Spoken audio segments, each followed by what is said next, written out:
श्री गुरु चरण सरोज रज निज मन मुकुर सुधार।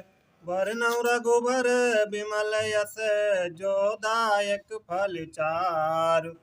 बुद्धिहीन तनु जानिके सुमिरौ पवन कुमार। बल बुद्धि विद्या देहु मोहि हरहु कलेश विकार। जय हो सीताराम।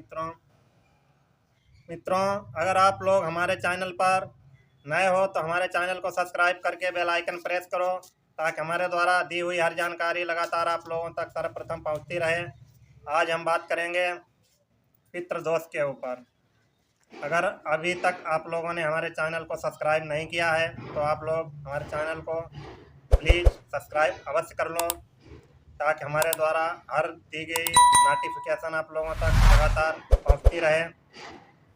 अगर आप लोगों के भी घर में व्यर्थ का कलेश होता है, लड़ाई झगड़ा होता है, बार बार मकड़ी का जाला जो है सफाई करने के बावजूद भी फिर से लग जाता है, आप अगर सोते हो तो रात में आपको पितर दिखाई देते हैं, सोते हुए आप लोग चौंक जाते हो, अगर आपके घर में बार बार पानी की टंकी आवाज़ करती है, गेट खोलते हो तो उसमें से चर चर की आवाज़ आती है, आपके दरवाजे की कुंडी यदा कदा बिना किसी के बजने लगती है, आपके घर की छत से थप थप की आवाज़ें आती हैं, साए साए की आवाज़ें आपके घर में सनसनाहट सी सुनाई देती है, एक भय का माहौल आपके घर में बना रहता है।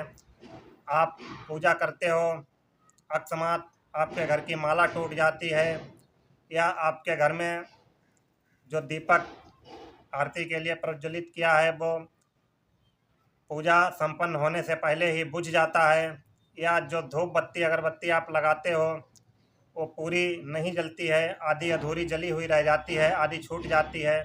तो ये सब क्या है मित्रों, ये सब पितृदोष के कारण आपके घर में निगेटिविटी का वास है, जिसके कारण आपके सभी काम जो हैं वो अधूरे रह जाते हैं। आपके घर में बीमारियां दस्तक देती हैं, लंबे समय तक बीमारियों का बना रहना, दवाइयों का फ़ायदा ना करना, घर में अशांति, भाइयों में, पिता पुत्र में गृह युद्ध, पति पत्नी में लड़ाई, धन की कमी, घर के आंगन में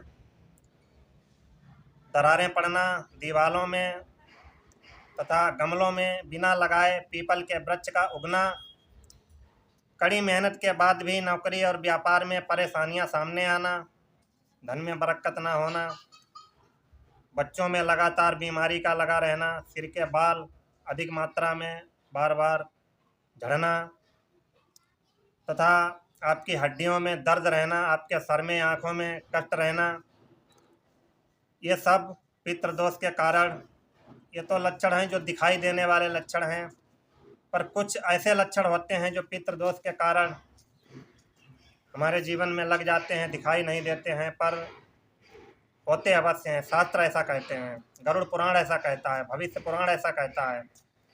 पितृ जो हमारे बाबा, पितामह, पितर, बाबा के बाबा इत्यादि जो मृत होकर चाहे किसी भी लोक में गए हुए हों, अगर वो हमसे किसी कारणवश, किसी श्रापवश, किसी हमारी गलतीवश हमसे रुष्ट हैं, उनका अगर आशीर्वाद हमें प्राप्त नहीं है तो हम कितनी भी मेहनत करें, क्योंकि वो मरने के बाद देवतुल्य हो जाते हैं, तो हमारे बनते हुए कार्य अवश्य बिगड़ते रहेंगे और हमारे जीवन में कभी भी सुख समृद्धि नहीं आ सकेगी। कुछ कुंडलियां मित्रों हमने ऐसी देखी हैं, कुछ कुंडलियों का हमने ऐसा विश्लेषण किया है जिन्हें देख कर के ये पता चलता है कि शादी के किसी के 13 वर्ष हो गए, किसी को 15 वर्ष हो गए, 8 वर्ष हो गए, लेकिन अभी तक कोई भी संतान उत्पन्न नहीं हुई, ना तो लड़का ना तो लड़की। तो ऐसा मैंने पढ़ा है पुस्तकों में कि शास्त्रों में कि अगर किसी व्यक्ति को पितरों का आशीर्वाद न प्राप्त हो, किसी की कुंडली में पितृ दोष लग जाए, तो ऐसे व्यक्ति के जीवन में जो उसकी कुंडली होती है उसमें पितृदोष यदि लगा हुआ है तो उसके जीवन में संतान का अभाव बना रहता है। किसी जातक की जन्म कुंडली के लग्न में पाप ग्रह हो, पंचमेश राहु से युक्त हो, अष्टम भाव में सूर्य स्थित हो और शनि पंचम भाव में स्थित हो तो पितृ श्राप से पुत्र की हानि होती है।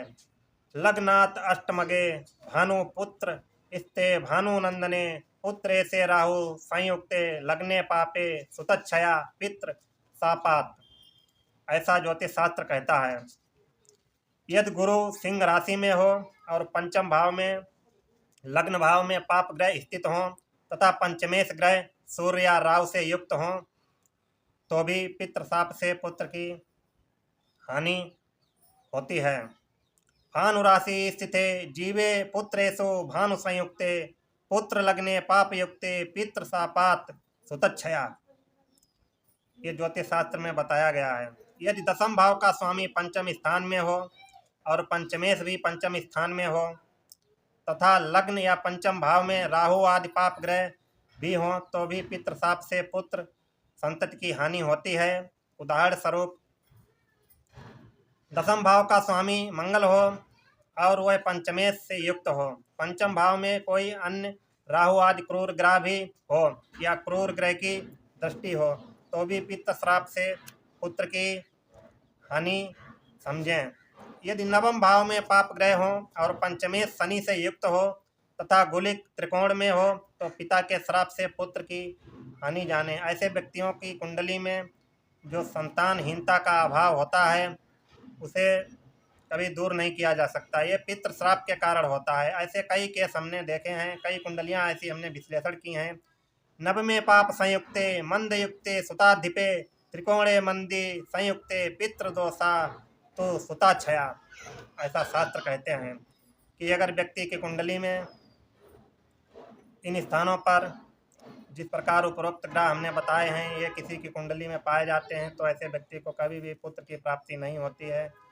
पुत्रों को पाने के लिए सबसे पहले आप लोग अपने पितरों का सम्मान करें, उनकी सेवा करें। अगर हमारे पितर हमें आशीर्वाद देंगे तो हमारे जीवन में सुख, सौभाग्य, समृद्धि, पुत्र, धन, यश, कीर्ति, विद्या, स्त्री सुख, सभी सुख। जब हमारे घर वाले ही हमसे नाराज रहेंगे तो देवी देवता हमारे ऊपर क्या कृपा करेंगे। तो सबसे पहले आप अपने पितरों को